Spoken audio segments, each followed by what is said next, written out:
All right, so for today's session, the first thing we're going to do is we're going to do some basic purchase transactions here in Edge, and then we're going to talk about video as well, but we're going to kind of tie them together. Oftentimes you'll end up, especially when you're courting new realtor partners, you'll end up doing an open house flyer for somebody, but then you'll also want to include a TCA for them because it has the more detailed information. So I'll show you both parts of it. We're going to start with a TCA just so that we can show a couple of different purchase options because this is what you'd normally send to your borrower. And then we'll continue on from there and we'll generate an open house flyer as well. All right, so first thing we're going to do is start with a brand new client. And in this case, I may not even have borrower information yet, especially if I'm courting a new realtor partner. I'm actually going to start with a marketing presentation. So I'll toggle it over to marketing. And this removes any sensitive data from the presentation. So things like the borrower name and property address will not show up on this total cost analysis. So call it something like your purchase options.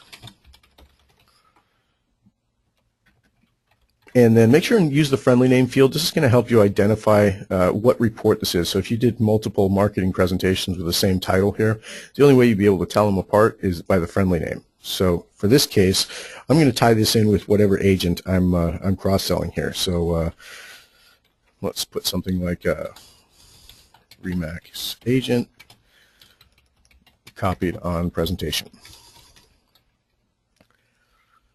Now, if you want your partner to be notified when somebody clicks on this report, you can actually enter the partner email right here, and then when we get to the end of the presentation, we can check a box to have them notified as well. So I'll do partner@partner.com. And then for the goals, since we're doing a purchase, there's really only one goal we're going to choose, and that's purchase a new home. Now, when you choose this goal, it actually eliminates the current mortgage from the assumptions area. So they won't ask you for those details as long as you choose purchase. So I'll choose purchase. And let me just get out of Skype real quick. There we go. So the only part you really need to fill in on the assumptions screen here when you're doing a purchase is going to be property value. This is purchase price as well. And the only reason you do this is so that it carries through when you're doing the new scenarios. It'll automatically pull in this purchase price for you. So if you're doing 3 different loans with the same purchase price, that's going to help you a little bit. Now if you're doing several purchase prices, not so important to fill this in, but you will get an exclamation point down at the bottom if you leave any of the red fields empty. So I'm just going to put something in there. Let's say 250. And then affordability. Now, remember, this is a marketing report, so we don't have information from a specific borrower, so we probably don't need to put anything in here. Now, the one thing that you might want to put in is the tax bracket. And the only reason I say that is because when you put in a tax bracket, it will show the tax benefit on the total cost analysis. So generally, 25%, 28% are kind of common standard for those. If you do have a target in mind of what kind of income you're looking for, you can actually go and find the tax bracket for that income level, and you can enter it in here. So for this case, I'll put 28%. And then affordability section, second part, you don't need to fill this in, especially on a marketing report. You don't have this information. This is great info to collect from your borrower. However, if you don't have a borrower, we can skip this part.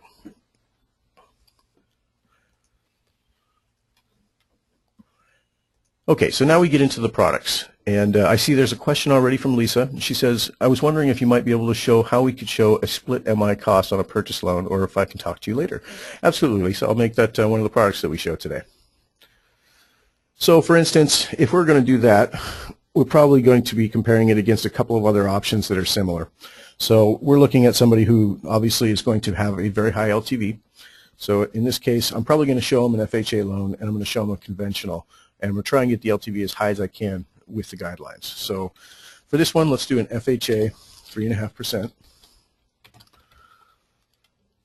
And this is not a refi, so I'm going to keep this toggle at no. This is not a current mortgage because it hasn't been originated yet, so we're going to leave that out. Now, if you have your template set up, you can actually choose one of your product templates here, and it'll populate all of it in there for you. For today's case study, I'm not going to use a template. I'm just going to go ahead and do it from scratch so you guys can see all the legwork here. So first thing to note for you brand new users, you can toggle between entering an actual dollar amount versus entering a percentage by clicking the buttons here. You'll find that there's also buttons like this in the monthly escrows field, so you'll want to pay attention to those as well. I'll put in my down payment, and let's say I can get them 4.75 on a 30-year term. Now it's time for closing cost details, and it's up to you whether you want to ballpark these figures or whether you actually want to itemize these. Specifically for marketing presentations, you may just want to use ballpark figures here, but if you already have your template set up, it's much easier to just grab a template and bring it in. So you would do that, and I actually don't have any templates in here, so I'll show you the itemization. So you basically just keep hitting the Add Fee button, so it populates a bunch of line items for you. And then you're going to put in your appraisal, your credit, your loan origination, maybe an application fee. You're going to have recording fees, hazard insurance reserves. You'll have tax reserves and a few other fees. But the best way to isolate this is you want to create templates for it, but if you don't have templates created, shoot out a fee worksheet out of your loan origination system so you can see what fees generally go with this type of loan. And once you've got them all entered in here, so let's say my appraisal fee is $500, credit report's $25, origination, say $2,000 here, application fee $400, recording $100. Now the reserves, remember, you're actually going to have to figure these ones out. So when you do your templates, you probably want to leave these blank so you can modify them on a case-by-case basis. We don't have a way to give you a multiplier for months just yet. We are considering kind of reversing parts of the wizard so that Edge knows what your monthly escrows are, and we can give you a way to just use a multiple of those months. But for now, you will have to manually calculate this out. So if it's 2 months of hazard insurance, you'll need to actually figure out what that is and put it in here.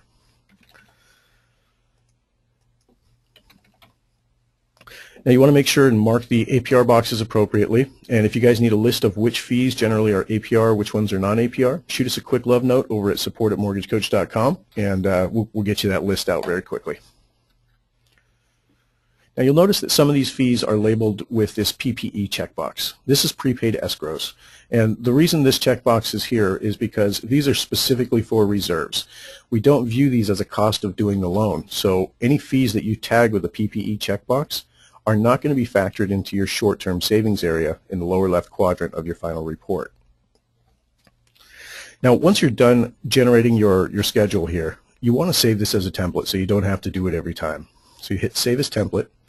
If you do want it to apply to a specific state, you can choose the state, and that template will only be available for that state. If you want it to apply for all states, just leave the state field blank here. And I'm going to call this one Sample for QA. And then once you're done and you've saved it as a template, hit Apply to Loan. And I'm running into a cache problem. So if any of you ever notice this, I'm going to show you how to fix this. Now, you saw that I entered my closing cost details, but nothing's saved in here. Now, the reason for this is I jump in and out of people's accounts all day long, so I've got cached information going on in my browser that it's probably not going to help me much. What I'll need to do here is I'll actually need to clear my cache and close out the browser. And once I do that, when I come back in, all my changes will stick. So, in the essence of saving time, I'm going to open up a separate browser here, and I'm going to log into that one because I know I cleared my cache on it recently. And I'll pull that over on the screen in just a second here.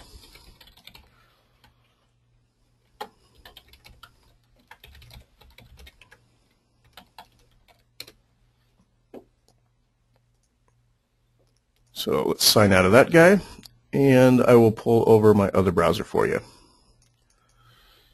Okay, so let's get back into our purchase options here. So you can see that my FHA part did stick. The only thing that didn't stick was my closing cost details, so I'll need to go in there and I can either select one of the templates, that didn't get saved either, or just add fees like I showed you before. And for this, let's choose just a couple of fees so we can get through this part.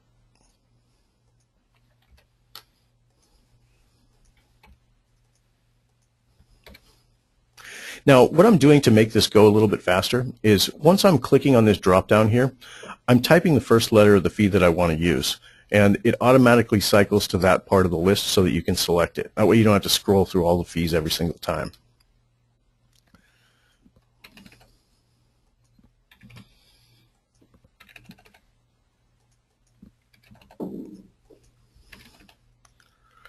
All right, and there's only one of those that's APR.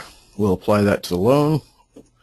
And I'm running into another save issue again. So my apologies, guys. I think something's going on my machine. So I think for today I'm going to enter these as ballpark figures.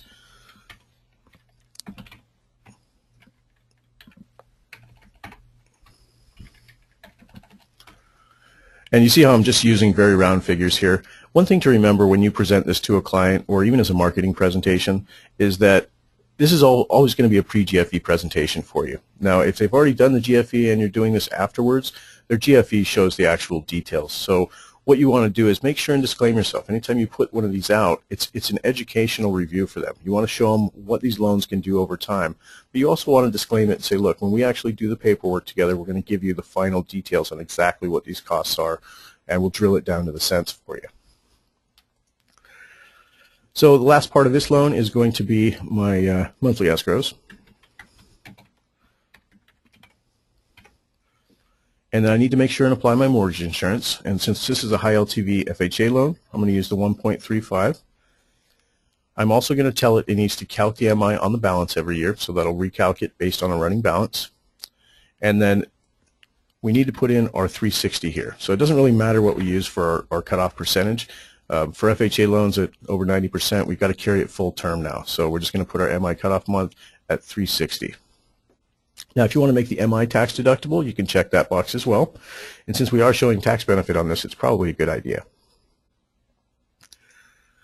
All right, so second product, we're going to show a split MI. So let's do a 5% down conventional. And if you want to save some time, you can actually copy the product you already did. So you can hit copy from, and you can copy your FHA. And then what we'll do is we're going to go in and change it from an FHA. So actually, let's go to the next screen here. All right, good. It did copy it over. Excellent. So we changed it from an FHA. We set it to no here, and then we're going to make this 5%. Now, we'd want to put in the rate, whatever we can get on this as a conventional at 95%, so maybe it's a little bit higher than what we can get on FHA. Closing costs copied over, so we don't need to do anything with that. But we do need to show what's going to happen with this MI. So there's a couple of ways to do it. Now, if you're splitting the MI cost on a purchase loan, as a lender, you can either do a lender credit to cover that and boost their rate because of it. So we basically bring it up to like 5.5%, and then we could either eliminate the mortgage insurance altogether or reduce the factor that they're using. You can also indicate that contribution inside your closing cost details, which unfortunately is not going to work for me today, but I can show you what it would look like. What you would do is hit add custom fee, and you could call this lender credit. Hit OK. And then what you're going to do is you're going to leave this as a borrower paid item, but you're going to make it a negative. So say if it was $2,000 to cover that. This is now a negative borrower paid item, so it's not going to show up as a contribution in the total summaries. However, it is going to show up by reducing the borrower paid fees by the amount that you put in here, and you'll see lender credit in the details as well. Now, Lisa, I'm going to reach out to you after the call today because I know we need to go through this in a little bit more detail. I apologize that I'm not able to get my closing cost details to stick for today, but we'll get that handled after the call. So I've got two products in here. I've got my FHA 3.5% down. I've got my 5% down conventional. If I'm not doing a split MI, or if I'm just having them cover this, I can actually do something like, let's say, I guess it'd be about 1.2 for the factor here if it's going to be borrower paid. Now, if we're actually going to make it a lender paid MI, we would increase the rate, remove the MI here. Now, there's another option too. There's a single premium that you can finance in. Now, if you're going to do a single premium, you can hit yes here to turn it to FHA because this is going to give us the upfront MIP field. Now, when we get into the upfront MIP field, we're going to put in the amount allowable here. Now, on a 95% loan, we can only get to 97% before we're going to violate guidelines. So we're going to put 2% right here, and we're going to add that to the loan amount. So now we're at 97%. Now, there's still going to be an additional cost because usually a single premium buyout is going to be about 2.25 or 2.5. So you're going to need to assess that additional cost as part of the closing costs here. So if you wanted to do that, you go into closing cost detail. You're going to add a custom fee and call it split MI cost. I'm going to default that. Actually, I'm not going to default it as a prepay. That would be an APR fee. We'll hit OK there. and then you'll indicate whatever that additional percentage that's necessary. So for instance, if it was 2 1/4 and you can only finance in 2, you'd put your additional quarter right here, and then that's going to be called for as a borrower paid APR fee. Now additionally, if you're going to use a seller credit or something to cover this, which I have actually seen that a lot lately, you can make this a seller paid fee, and now the borrower is not responsible for any of the MI. So it could potentially be split between the lender and the seller. All right, so in this case, since my details aren't going to stick, I would generally just pad my my APR cost with that additional fee. So it's about $500. I would make this $3,000 now. And then since I have effectively bought them out of the MI now, I can remove this entirely. And then the cutoffs don't really matter at that point because there's no MI. However, that would solve the problem. And actually, let's go back and check on this FHA loan real quick. I forgot to toggle it to yes, it's FHA, and I don't have upfront MIP on it. So let's make sure and get that in there. So I've got my 1.75. I have it added to the loan amount. And you can see what that does to our LTVs here. Now naturally, this LTV is with the upfront MIP, so it is okay for FHA guidelines. So it's really a 96.5% loan still. All right, so we've got our two products in there, and both of them have, obviously some good characteristics. The FHA has the lower rate. However, the 5% conventional, even with the higher rate without that MI, it's saving them a good chunk of money every month. Now, if I'm doing this as a marketing presentation, I want to account for this money. There's two ways you can do it. You can either put this money straight back into the principal of the loan every month, or you can put it into an investment vehicle or a savings account.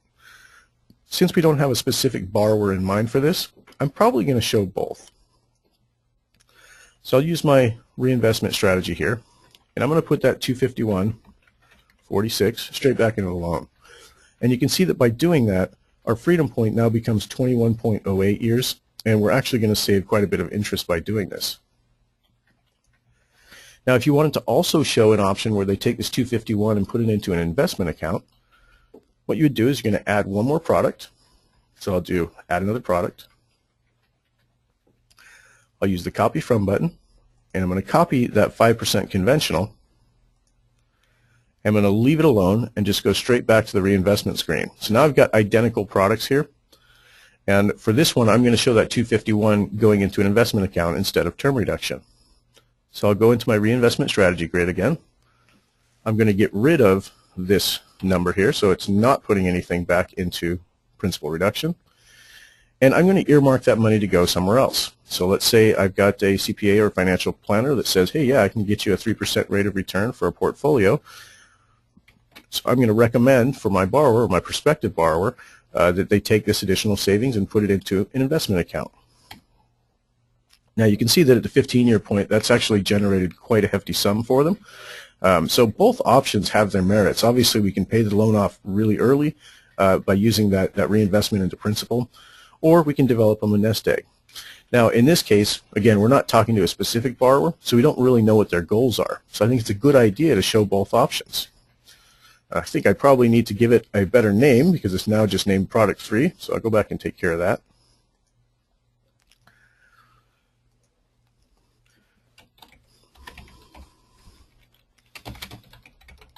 Oops, there we go, Reinvest Savings.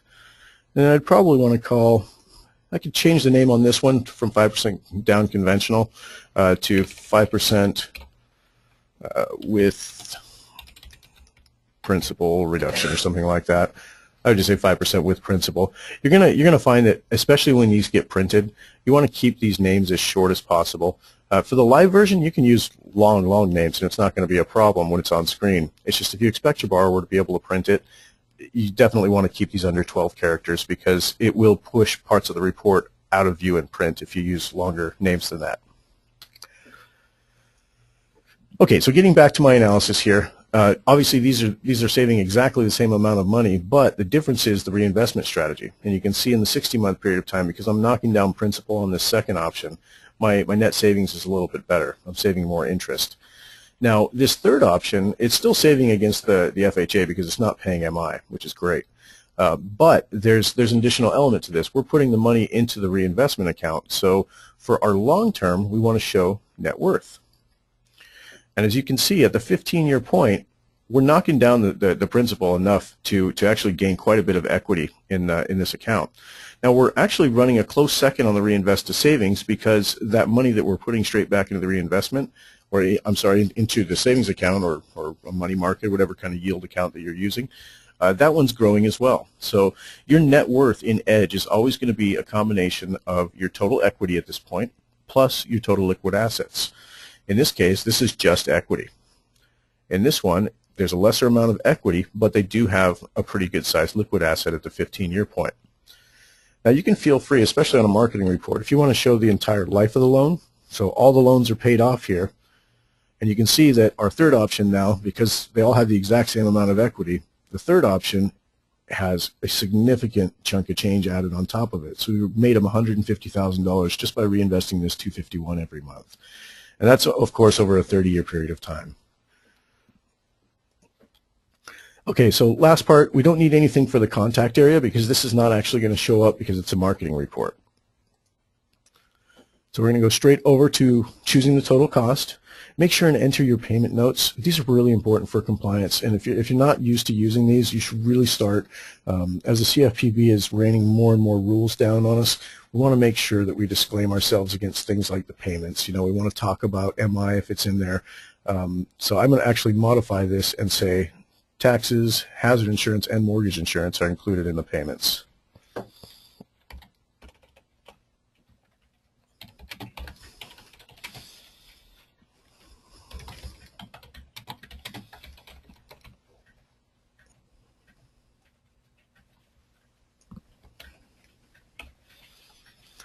So once I've got my payment notes in there, I'm going to hit the right arrow. This gives you an option to basically just check on what you were looking at before in the analysis screen. If you want to add any additional color around what this is talking about, feel free to add it here. And in fact, this I would probably put, let's see, let's call it principal product is showing reinvestment of savings back into principal each month. Savings product is showing savings amount invested into yield account or something like that. I'm sure you guys can come up with some good verbiage for that. And I'm sure you're a better typist than I am. Now, short-term area, same thing. I might put a little color around this just to let them know what this is. This, of course, when we're looking at this short-term, you really need to know how to explain it. This is not just a monthly savings multiplied by 60. This is, we're comparing the total interest, MI, and closing costs between each of these products. The difference between those totals is what you're seeing here. So make sure you understand how to explain that to your borrower, because this is isolating just the unrecoverable costs in the loan. We're not looking at the parts that, you know, like principal, they're going to have the same amount of principal paid over the long term on each of these loans. So the principal is not really the key object here. The key object is how much interest are they going to have to pay to get to the end, just like they would with the other loans. Now, for long term, again, I'd probably tell them that this net worth is comprised of your total equity plus the liquid assets we developed for you using the reinvestment strategy, something like that. And then the last part, we definitely want to be notified when this report is viewed. I would enable the call button. It's just going to give you that additional level of lead capture, especially when you're putting this out as a marketing presentation. And then I would check the box to send the Edge View alert to the partner. Also, make sure to include a quote date on it. And then once you've got that, hit your Generate Link button. This is going to give you a short link. Now at this point, if you don't want to put a video on it, you can send this out just as is. Just select your link, right-click on it and copy it, and then you're just going to paste it into an email. So for instance,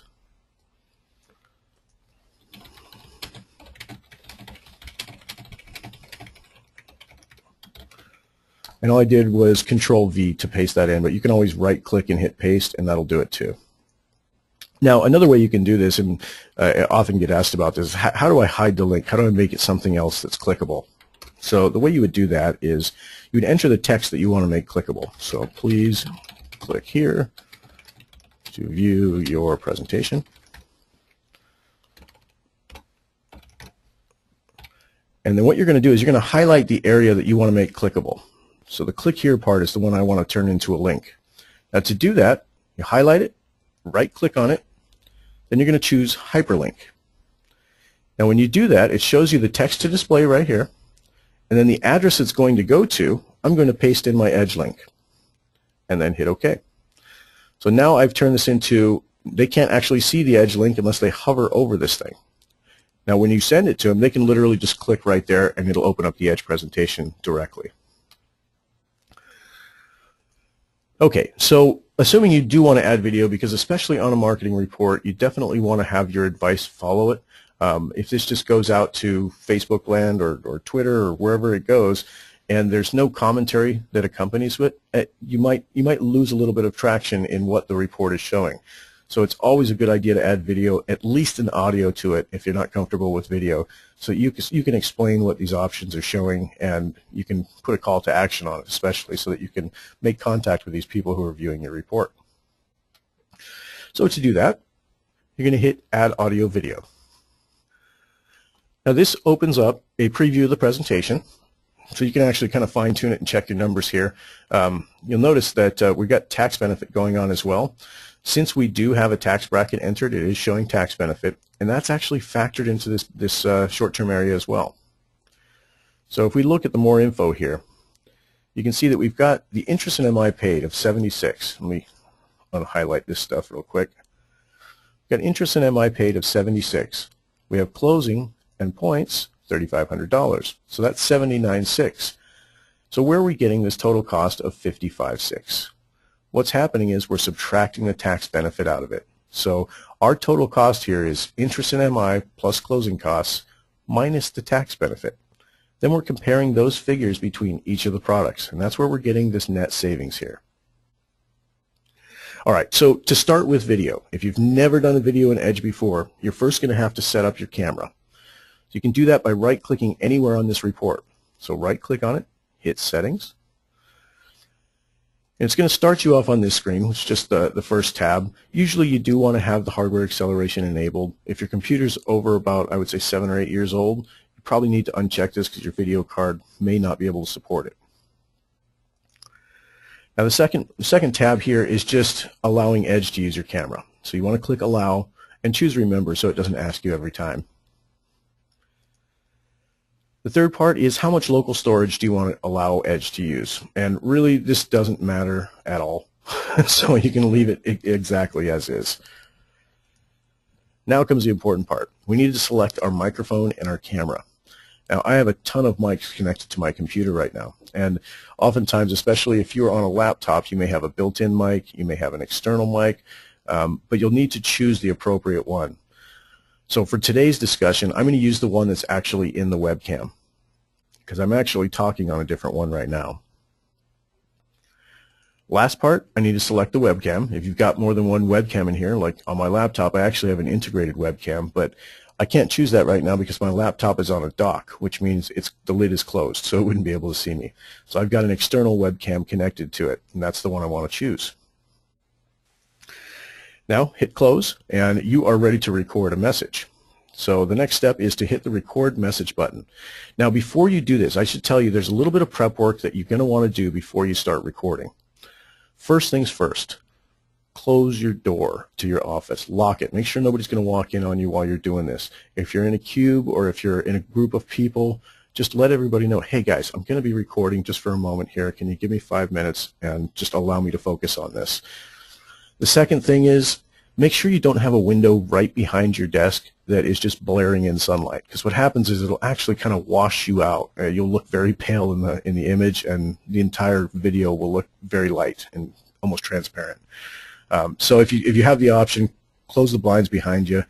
Just make sure it's not just flooding light straight at the camera. The next thing is turn off all your ringers. Your desk phone, your cell phone, turn them off because they're going to bug you. And if they come up in the middle of a really good video, it's going to be really disheartening. So turn all those guys off. The next thing is make sure you don't have something like Skype running or even your email you might want to close out of, because if it pops up notifications for you, it can be very distracting and it can ruin your video. It's obviously not going to get captured in your video, because what gets captured is just what comes through the webcam. But if it's enough to distract you, it's going to make you start over. That's no fun. Now the last thing is you want to prepare a little bullet point list of what you're going to talk about. So for instance, in this presentation, I would probably let them know, I'd start it off with some kind of a question that's relative to any borrower that would be looking at this report. Have you considered your different down payment options, and are you finding that with a low down payment you're paying extraordinary amounts of MI? Well, I have a solution for you. Something like that. You want to give them something that they can relate to at first. Of course, make sure and introduce yourself and co-brand with your partner. So on a total cost analysis, we can't include a partner image. So what you have to do is during your video, you need to call it out. Such and such realtor told me that that you'd like a little bit of presentation here, or you're very fortunate to be working with Joe Realtor at RE/MAX. He's an excellent real estate agent. I've had the pleasure of working with him for years. He's asked me to provide these type of reports to his clients, so I'm offering this unique education to you. Something like that. But since your partner is going to see this presentation, it's a good idea to cross-sell them right away in the beginning. So there's a couple of points that I'm going to be writing down. Now, I should tell you that when you're writing down your bullet points to talk about, do it on a sticky note, so like a little yellow Post-it pad or something. And the reason is you want to post that directly behind your video camera. It's very important that you remain having eye contact with the camera for the entire presentation. So you don't want to have to look around at the screen and try and figure out what you're talking about. That's why the bullet point list becomes really important. You want to be able to just go through the items. Keep the video under about 2 minutes, because anything over about 2 minutes you're going to start losing interest, especially on a marketing presentation like this. And then post that list of bullet points behind your webcam and just start going. So your next step after you've got those bullet point lists up is hit record message. And there I am. Hi everybody. So first, obviously change your camera around, make sure that you look right in the camera, make sure there's not a whole bunch of washout light behind you. If you have multiple fluorescent lights above your head that are causing a glare off your bald head like mine, you probably want to turn one of them off just so it doesn't shine so much, especially if you're a little sensitive about it. But make sure your office looks good. There's nothing behind you that's causing an issue, and you guys can see Lori back there, but so she won't be an issue. But beyond that, just make sure that your environment looks professional. You're not you don't have a bunch of dirty clothes or something on your desk or a lot of paperwork. You want to appear organized, of course. And when you're ready to go, obviously keep the eye contact with the camera here. So you want to first look down at your video player. I usually move it up so it's right next to where my camera is. So if I do have to look down for some reason, I'm not looking that far away from the camera. So hover your mouse over the record button, get your eyes square with the camera, take a couple of deep breaths, get ready to go. Look at your bullet point list, kind of review it for a second before you start, and then hit the record button, and then start talking as soon as you see the recording symbol go up. Now remember, keep eye contact the entire time. It's going to be very personalized for whoever's watching it. If you're looking away and you're having to figure out what's going on in your report, you've lost the contact, you've lost the connection. So keep the eye contact throughout the entire thing. Now when you're done, hover over, and you're probably going to have to look down a little bit to see where this is. Hit the stop button. Now once you're done with that, your video is actually already appended to this presentation. So that same link that we saw earlier, if I jump back over into Edge, that same link already has my video attached to it. So to show you what this looks like, I'm going to open up the link in a new tab. And all I'm doing is I'm pasting in the Edge link exactly as a borrower would, or if they clicked on it, the same thing would happen. So this is the borrower view of what your presentation looks like. So it immediately starts off with your video, and it plays all the way through. Now they can hide the message as well. So you might want to let them know, not necessarily in a marketing presentation, but if you have one specific for a borrower, let them know that they can hide the message by clicking hide message down here. And it's still going, it's still talking, even though it's out of view. So they can actually see the entire presentation and they can hear you talking. So it's a good little tool to use. So I'm going to hide my message.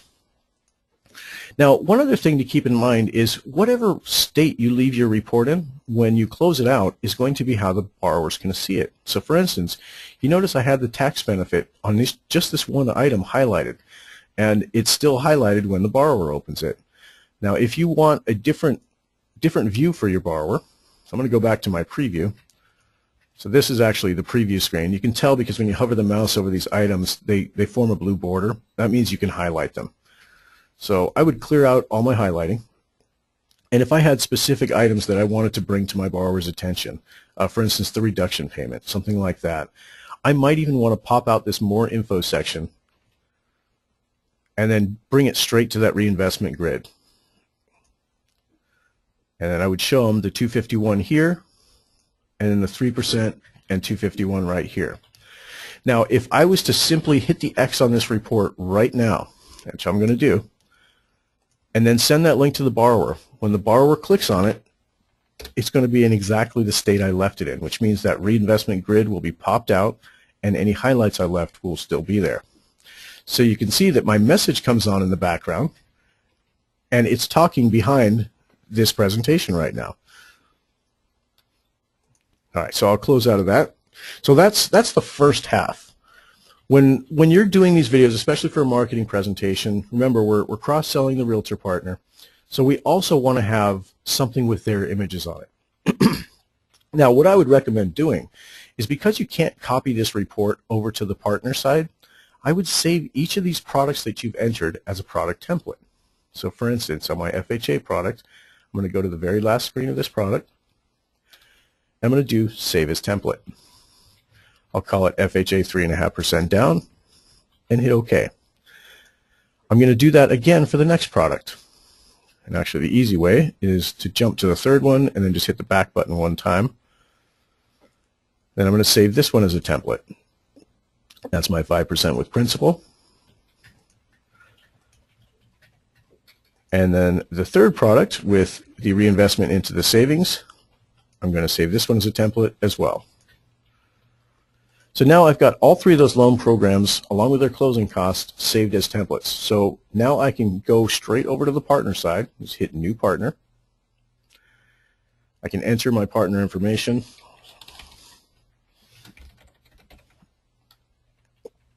And this guy is a realtor.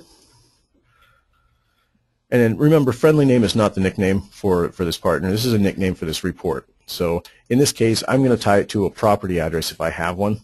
123 Any Street, we'll call it.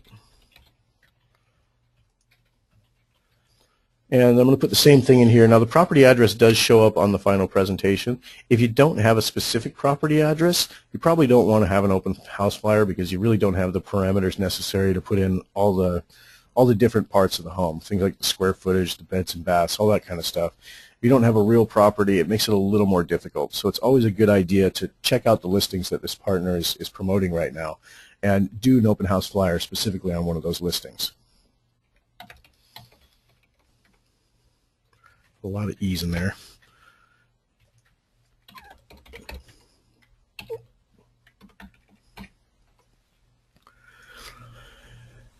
Now I see there's some questions coming in, so let me make sure and get those addressed.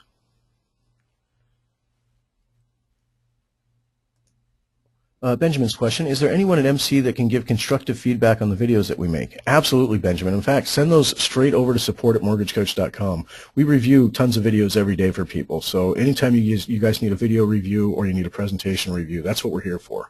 So just shoot those over to support and we'll definitely help you out. Faye's question. She says, this is an off-the-subject question. For creating product templates for ARM products, where do you get your historical information to create custom adjustments for one-year LIBOR? So, Faye, when you're doing ARM products, especially templates, your templates are always going to be future adjustments. So we're not going to account for past adjustments. So if you are going to do custom adjustments going forward, it's always a prediction. I mean, there's really the base historical data can tell you a little bit, and in fact I can send you to I think it's called Mortgage X. Let's see what that looks like real quick. Oops.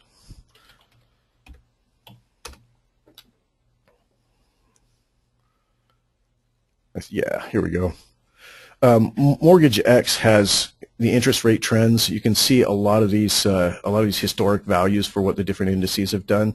Matter of fact, Faye, if you would send us a note over at support real quick, and I will get you a direct link to where it takes you to the historical index values. That goes for any of you on this call as well. If you want that information, just shoot us a quick note over at support, and we'll get that out to you. Kay's question real quick before we move on. How did you get to this partner section? So what I did, Kay, is I just hit new partner, and that started up from the beginning of the wizard on the partner side. So at that point I can enter my partner information, enter the property details, and at this point we're at the features, so things like asking price. You would pull all this directly from the listing that you're focusing on for the specific partner. And put in your square footage.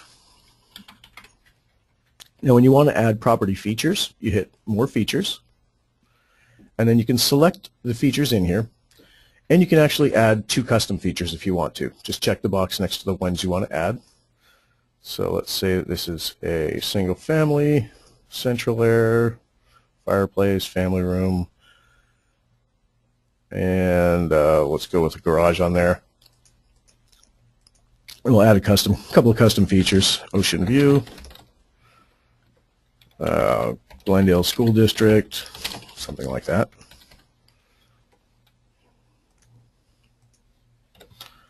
And then hit OK when you're done. Now, you definitely want to preview this report before you send it out, because there's a certain amount of features that are allowable. I want to say it's 15 features that you can include on there before it actually runs out of printable area. Chris, I do see your question in there about sending you the historic index values. Please send us a note over at support. I'm not going to be able to retrieve your email address from this chat box, so if you would, just shoot a quick note over to support@mortgagecoach.com, and we'll get that to you. So the next part here, after we've done the property features, is we're going to upload a property image. Now the property image, again, you're going to get this directly from the listing link that your agent has sent you, or if you're just looking around on Realtor.com or Zillow or whatever, you can always right-click on the images and save them to your desktop. And once you've got them saved to your desktop, you can upload them directly in here. Now, I will tell you that for now, the open house flyer will only show a single image, so there's really no reason to upload more than one. So I would just get the best picture you can of the front of the house and upload it in there. So I will browse for an image so you guys can see what that looks like. See if I've got any house pictures in here. Doesn't look like I do. Let's try one more place.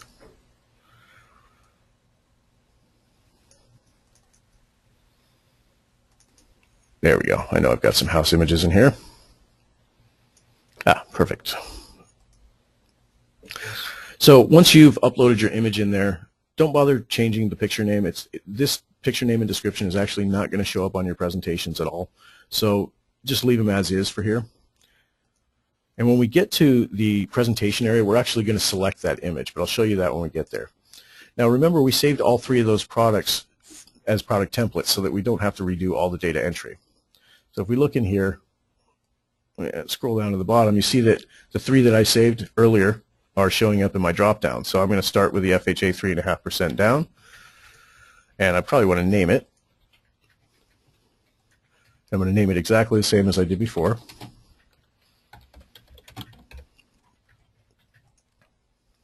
Now, because I pulled this in from a template, everything came with it. All my costs, my upfront MIP, even my monthly escrows came in. So this looks wonderful. I don't have to do anything. So now I'm going to hit add another product. And I'm going to use those templates again. And this time I'm doing the 5% with principal.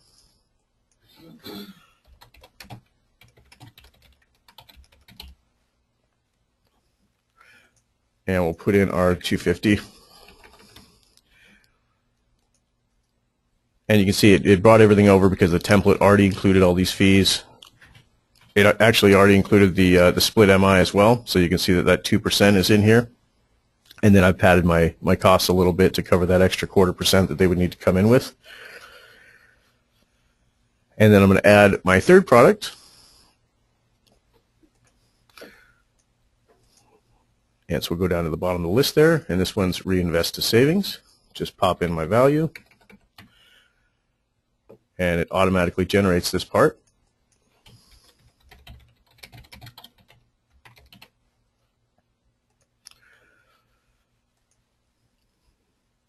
So that was a quick way to get all three of those products from a total cost into an open house flyer. So now I've got all my products set up.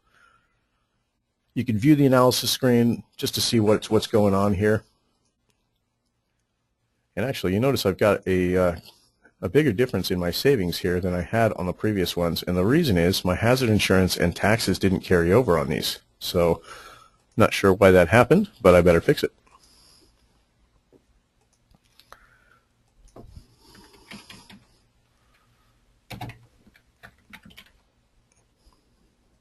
And let's go to that second product because I'm sure it's missing them too.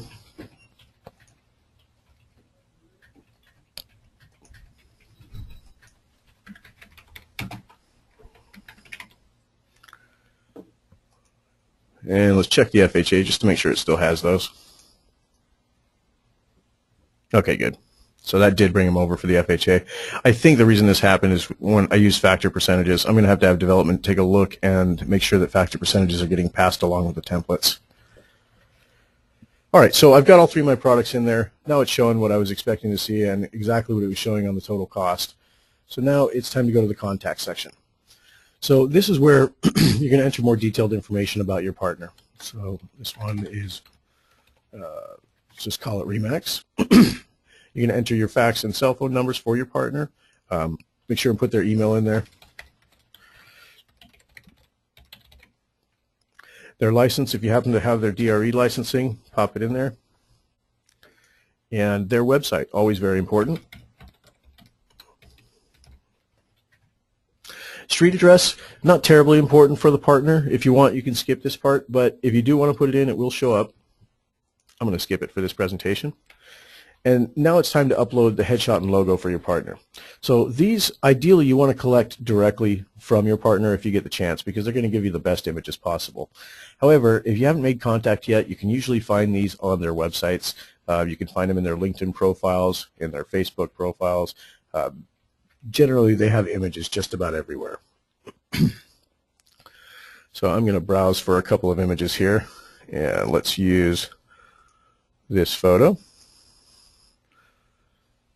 And we will choose, let's see if I've got a Remax logo in here. I think I do. Yeah. There we go. So now I've got my partner's photo and logo so it can appear on the presentation. I am going to select the open house flyer, and then I do want to show all these options, but if you didn't want to show all the options, you can uncheck the ones you don't want to show, and you can always come back in and uncheck them, and the live link will update to reflect your checking or unchecking here. Time to give it a presentation title. So the presentation title, you kind of don't want to make this too long because it'll push down the presentation a little bit. Just want to try and keep it catchy, maybe 2 or 3 words. Let's say something like beautiful ocean view. Pricing label is, what do you want to call it? Is it asking price? Is it sales price? Is it list price? Completely up to you. I'm going to put in list price for mine. Now, notes, these appear directly beneath the full payment. So this is where you want to disclose that, you know, this is a full pity payment including everything. But you also have a good amount of room in here, so you can give it you know, a little bit more color. If you got additional features that you want to talk about for the property, this is a great place to enter your notes.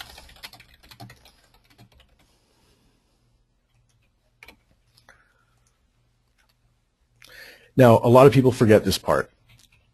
If you ever find that you've generated a link for your open house presentation and you don't see an image on there for the house, it's because you probably didn't select it here in this screen. You've got to left click on the one that you uploaded and then hit the right arrow, and it'll be part of your presentation.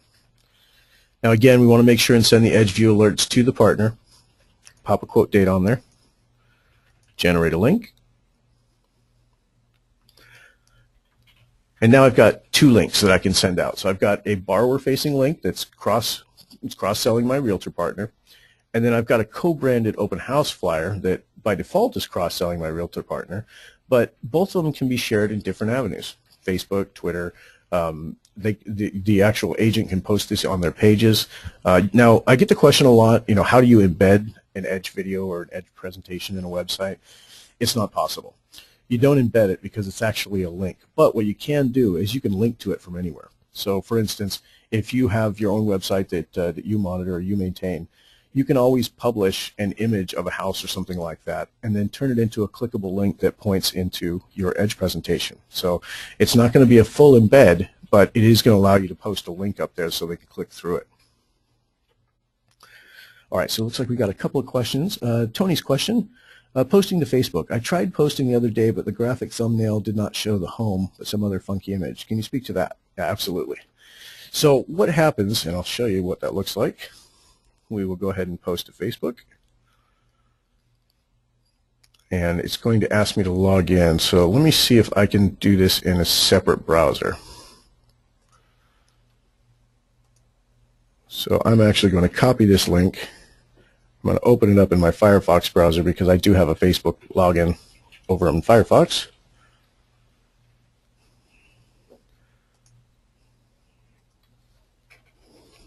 That should come up in just a second, guys. But let's discuss before we do the Facebook sharing here. The end part of this is we need to create a video for this one as well. So let's jump back over there. We create a video for this open house presentation because, you know, as with the other one, if it's going to get passed around, you definitely want to make sure that your advice follows it. So when you generate your link, you're going to do the same kind of add audio video technique that you used on the original one. And then you'll do that button there, add audio video. You'll publish your presentation. Now some notes on the partner side.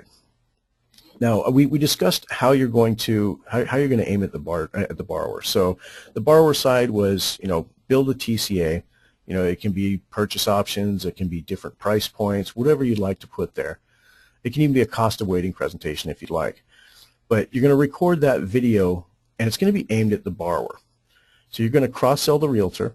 So first you introduce yourself and your partnership with the realtor. You're going to give them the reason for your contact. You know, your partner has asked me, or your realtor has asked me to do these presentations for his favorite client, something like that. Engage the person with a question relative to something they care about. Briefly, very briefly, describe your financing options. Let the borrower know that the presentation can be altered at any time depending on their needs. And then make sure there's a call to action and a cross-sell at the end. You know, call me or Joe Realtor today so we can work together to ensure you have all the necessary information to make an educated home buying decision. Now, that was the borrower side. For the partner side, now remember, if you're using this for prospecting or, you know, you don't really have a full relationship with this partner yet, you're going to use this video to start engaging, to start building the relationship. So you've created an open house, you've got a couple of unique financing options, and if your video is going to be used as an introduction to this realtor partner, first step, introduce yourself and your practice. State the reason for your contact. You know, why would you choose this person?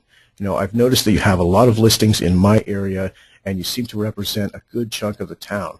Something like that. I mean, beef them up a little bit in terms of why you're choosing to contact them. You know, I'm not contacting you because you never sold a house. I'm contacting you because you're a good realtor and I see your name all over the place. Again, engage that person with a question relative to something they care about. As a realtor, what do you think they care about the most? It's going to be commissions. You know, and if you're discussing different financing options here, you know, your question could be something as simple as, are you having a hard time with high LTV loans and getting clients qualified? You know, I've got a couple of good options for you that are going to allow you to still get those high LTV clients at higher priced homes. Tell the partner that you can record a new video on the same presentation. Because remember, this is an intro video just for the open house. But tell them you can do a new video on this presentation but directed at prospective borrowers. And that you can share it to social media, as can they, and as can the people who view the presentation. And then, of course, give it a good call to action at the end. You know, have the agent call you as soon as possible. You know, whatever you'd like to say to them as the call to action. But it's important that you want to kind of follow the same guidelines every time you do a video, because it gets so much easier if your action items and your bullet points are generally the same. You're going to find that you're not going to stutter as much. It's going to be very fluid. Your timing and meter will be correct. So for timing and meter, let's discuss that for just a moment. Now, as originators, oftentimes we're dealing with massive amounts of numbers. We're constantly crunching our brains, but we also have to be salespeople. And If you guys have been in the industry for a little while, you've obviously undergone some major shifts in everything from comp reform to the GFE changing. Lots have changed lately. In fact, rates have just recently gone up, so I'm sure that's given you guys a little bit of stress as well. You know, it's all coming back to a purchase market. There's no reason to refi right now. So you want to make sure that your personal attitude towards the industry is reflected in a positive way in your video. That means no fast talking. You know, don't disclaim yourself during the video. It's going to make you sound like the guy that they don't want to see. You guys are not DieTech originators, and you don't want to come across that way. So your timing and meter should be very slow, very caring. So it's very difficult to get that across in just a presentation. But your video, as long as you keep eye contact with the camera, you know, make sure you're smiling throughout the presentation if possible. It's obviously hard to smile when you're talking, but you know, keep a pleasant look on your face. You know, if you have to record a couple of takes, it's okay. You know, nobody gets it perfect the first time, so don't worry about it and don't beat yourself up over it. But speak slowly. Make sure that you really enunciate on your words, because you don't want, you know, a potential language barrier because you forgot to pronounce an R. You know, it's just keep it personable. And I would tell you probably one of the more important things with meter. Mr. Will from Jacksonville, are you still on the call? Oh, I see you just chimed in. Will actually does a great job with his timing and meter on his videos. Will, if you wouldn't mind, can you shoot me a quick link to one of your videos, and I'll see if I can publish it so everybody can watch it today. But I'd like you all to take a look at this. I'm going to put it in the chat if Will's able to get it to me real quick here. But I'd like you to watch his timing and meter. He comes across as very genuine. There's no double talk. There's no ultra fast speech. He's not the loan shark guy, and he's not a used car salesman. And it's very important to remember that when you're videotaping yourself, you're going to be your worst critic. So you want to make sure that the first thing you do is just isolate all the variables you can control. Those are your timing, your surroundings, you know, what you're going to cover. And if you've got those nailed down, it makes it a lot easier to slow down and just talk like you're talking to the borrower. All right, looks like Will gave me a YouTube link. And I don't think I can copy that, Will. Darn it, it won't let me copy out of here. All right, well, what I'll do is for everybody on this call, if you check back on our Facebook page, and I'll show you our Facebook page right now, and then we'll cover the sharing topic in just a moment here. Let's go to Facebook. I'm going to publish Will's link on Facebook so that you guys can check it out. This is going to be on the Mortgage Coach Facebook page, so if you haven't been there yet, go to facebook.com/mortgage coach. And this link will be posted just beneath this image here. I'll post it as a new status update so you guys can check it out. But give it a watch. You know, I'm also going to see if I can find one of his specific Edge videos that I can post for you, and we'll get that up there because it'll come across a little bit different than the YouTube video does. But I'd like you guys to take a look at it and just see what you can glean from it. There's a lot of good stuff in there. All right, so let's cover Facebook sharing, like we were talking about earlier. So I'm just going to open a new tab here, and I'm actually going to paste that presentation link into my new tab.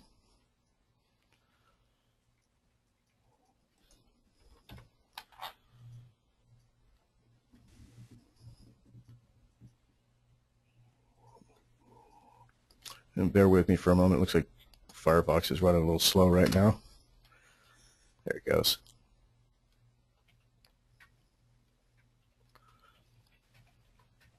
Okay, so this is the presentation that your borrower or your realtor partner is viewing. Now there's always a share button down here at the lower right corner of the screen.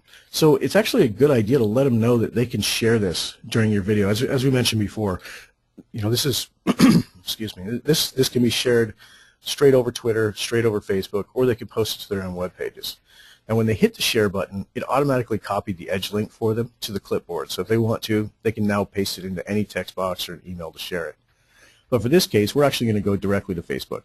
So we'll hit Facebook.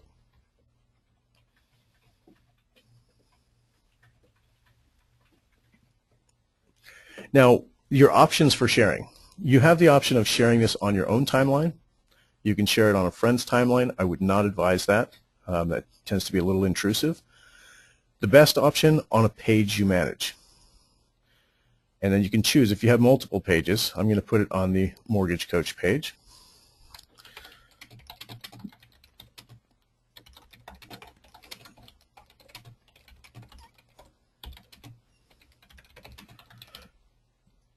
Okay, so give it a little bit of color about what this is.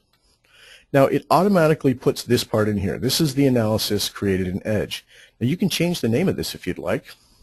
You can call this your financing options.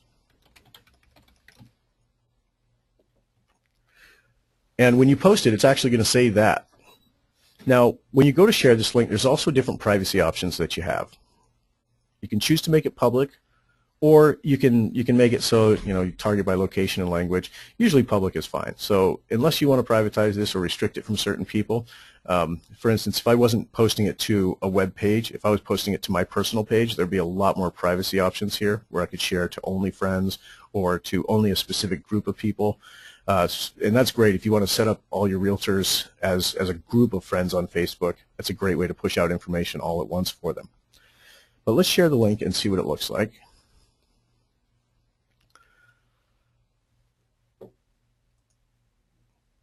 And I'll refresh the screen.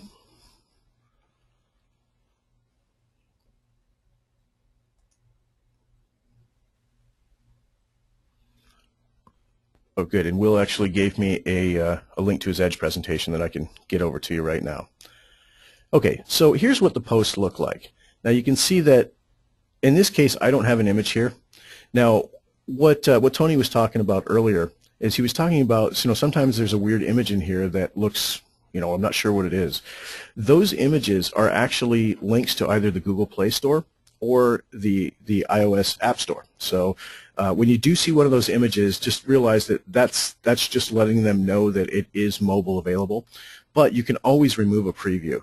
So for instance, if I wanted to, if I had a link here and it actually had a picture, you'd see a little area right here that says remove preview, and you can pull it off of there so it's just the link.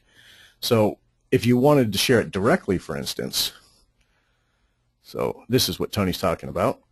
When you paste the link in there, you can still edit this, your Mortgage Coach analysis, call it whatever you want, but you see that it's got an image there. Now you can get rid of this by just hitting the X. So now it's just a link.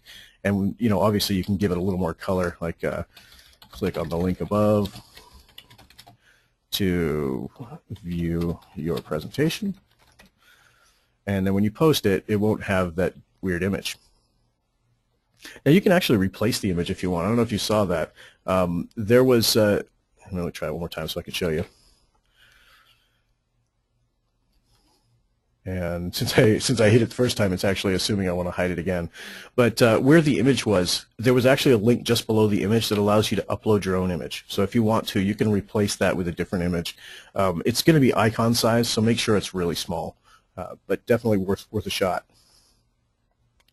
All right, let's get rid of these because I'm actually posting on our real page. But I'm going to leave the sample up there. And then I'm also going to put Mr. Will's presentation. And that is 16HH9P. Okay.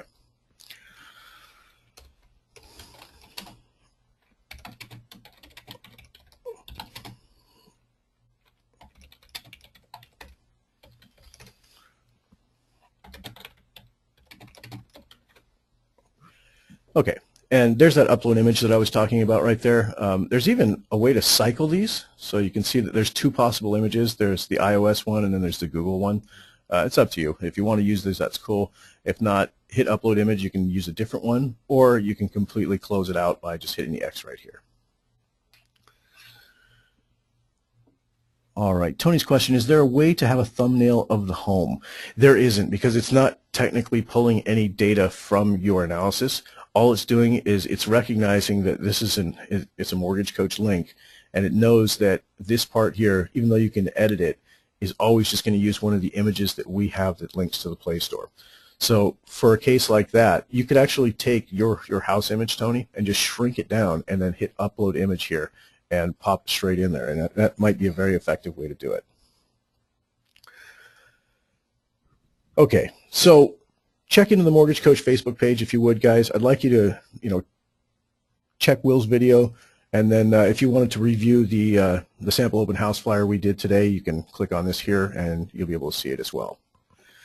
Now we're a little bit over time, and I think we were able to take care of everything today. If you guys have any further questions, please don't be afraid to email us over at support. It's very important that you realize that while we don't have phone support, we monitor our support desk constantly, 7:30 a.m. to 4 p.m. Pacific, and we try to get back to you within 10 minutes of your email. So there's a couple of ways to submit a ticket. You can always just email us directly at support@mortgagecoach.com, or you can go straight over to help, or by hitting help in Edge, it's going to take you to our knowledge base. And your knowledge base, you can actually search this for whatever you need. So say, for instance, MI. I just did a search for that. You know, why is my MI not included in the payday payment? How do I show a single MI premium? This is kind of along the lines we were talking about today. But if you don't see options that answer your question, hit fill out a request form. Now, when you do this, one thing that's really cool about this is that all you're going to do is you're going to add some basic information about yourself, and you're going to create a ticket. But when you do it, there's a link at the very bottom that says record screencast. So if you want, you can actually do a 2-minute screencast recording of your desktop to show me what's going on, or show Lori what's going on. You know, hey Jacob, I'm running into a problem where this is happening, and show me on your desktop. I'll have that video. I can even respond with a screencast for you. So don't feel like you have to write everything out, you know, and give me a War and Peace worth of verbiage there. Try using the video tool. It's actually very effective for getting your point across, and I can respond in kind, and I think you'll really enjoy that. But let's go ahead and end it for today, guys. Thanks for the great questions. Feel free to check back in every week. We are here. And then email us if you ever have a problem, or like we said earlier, if you need a presentation review, just shoot us the link, and we'd be happy to take care of it for you. All right, have a wonderful day. Really appreciate all of you guys, and hope to see you all next week. And thank you, Mr. Will. I do appreciate your help today. All right, have a good one, guys. Bye-bye.